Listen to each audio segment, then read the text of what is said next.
woman, she's strong all the way through. It's hard to find her flaw, except that she doesn't know how to, like, she's clueless. She's clueless about the real world because she didn't grow up here. Right? So she didn't, I wonder why she's clueless. And in the movie, she clueless about men because she was always around women. So when she first met the first man, she was like, you're a guy. All right. What's wrong with Prince Charming? First of all, let me just ask you a question. She said Prince Charming is the hero. Do you agree?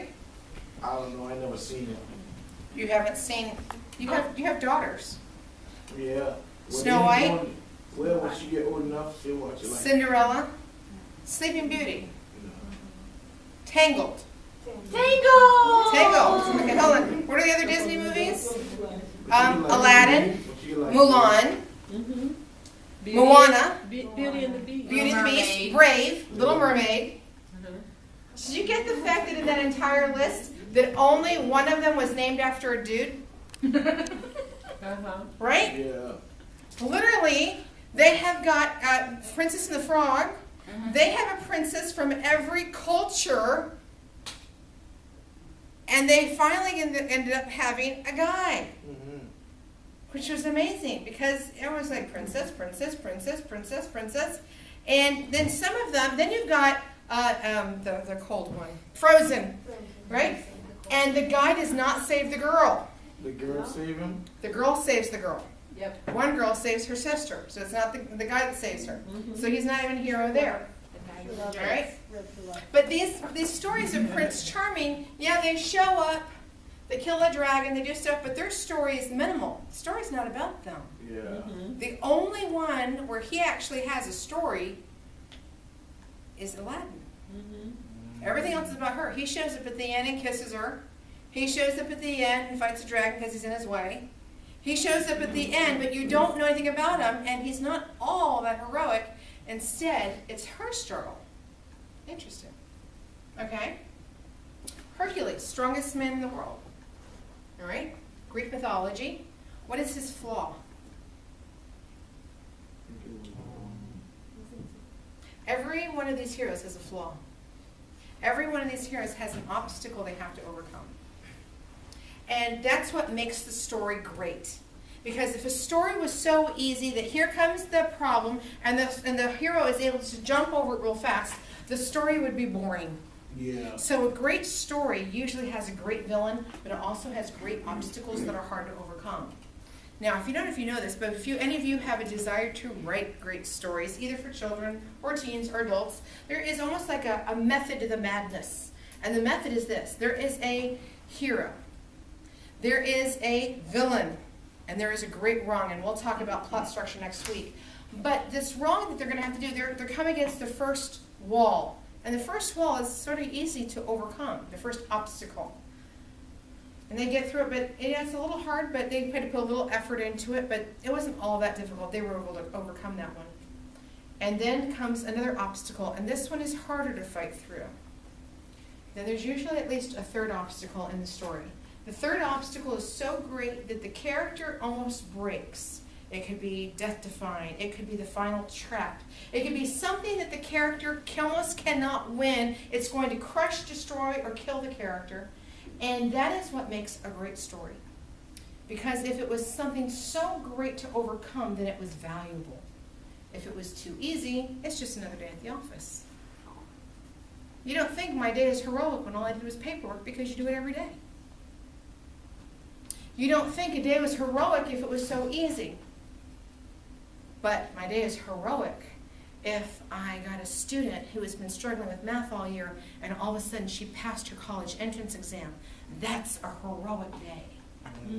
Right? That's the day you celebrate. You're going out for chocolate coffee that day. Why? Because you were sweating blood, sweat, and tears with this kid to get this math, and she didn't get it all year, and then all of a sudden she calls you and goes, I passed! And you're like, oh, thank you, God!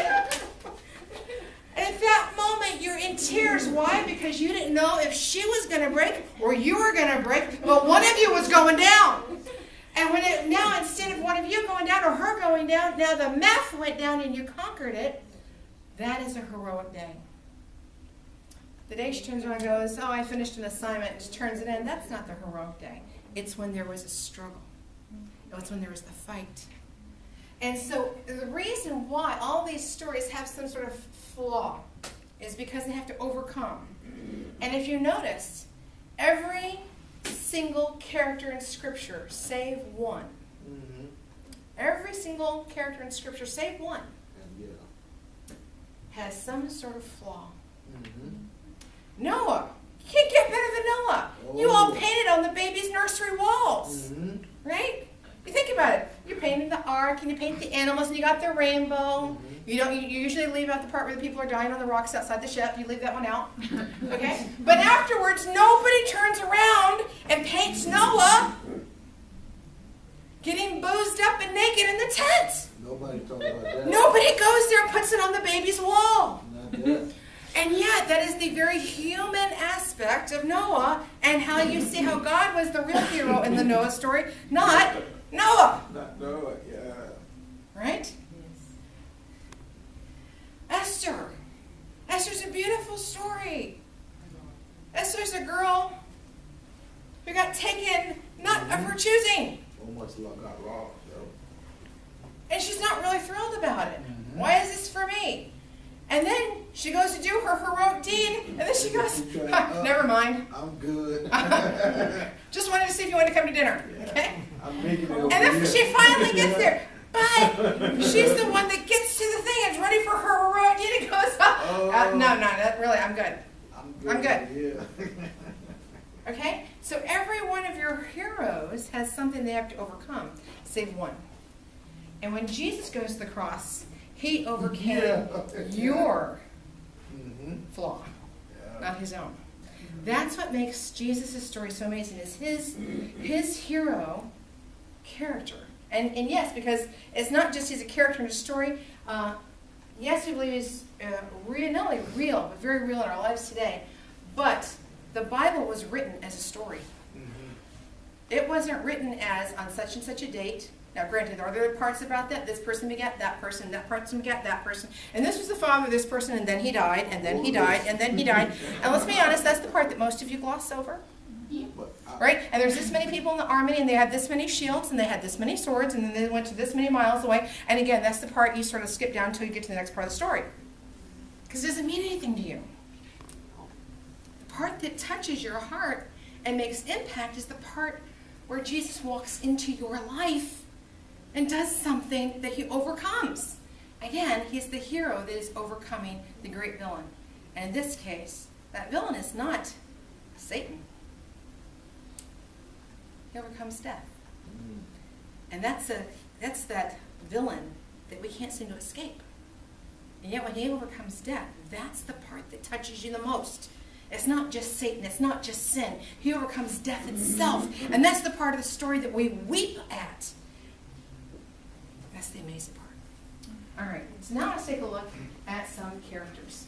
Oh, I thought you were going to say Tommy. Oh, I was Nice try. Nice try. I know.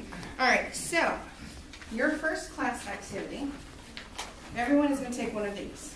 Just take one and pass it around the room. All right? This is going to show you how to do a character. You can turn that one off now. We're done with that.